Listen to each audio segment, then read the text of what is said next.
Joining me now in the studio is Rob Parsons, our Chief Foreign Editor. Rob, just how significant is this development?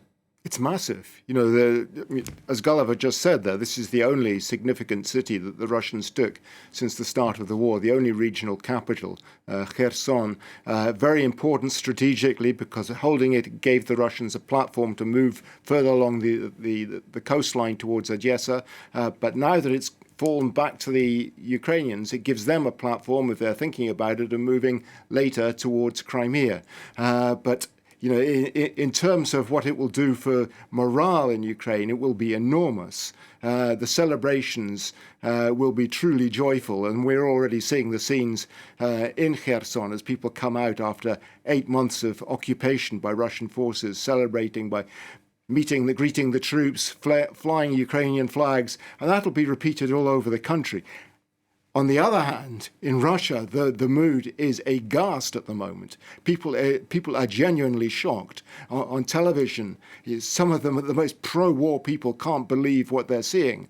Vladimir Solovyov, the Kremlin's chief propagandist, is saying too many scumbags have been lying to us about the state of the Russian army. People should be shot for this.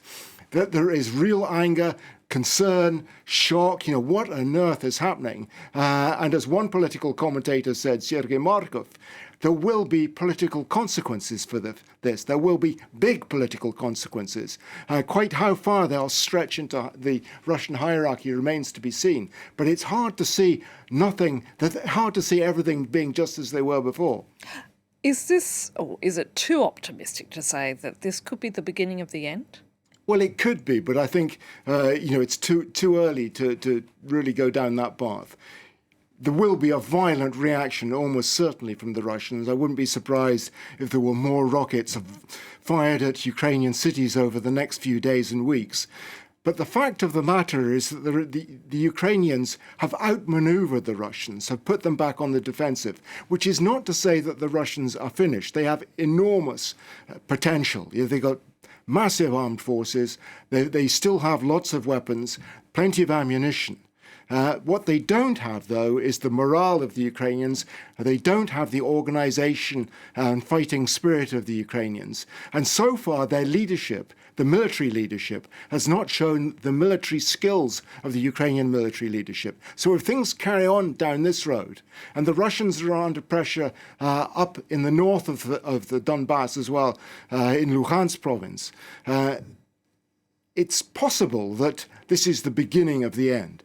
And they're also heading into winter, and that is not going to help either side, is it? I don't think it's going to put a stop to military action. In some respects, it becomes easier in winter to fight than in the autumn. In the autumn, everything bogs down because of the rain.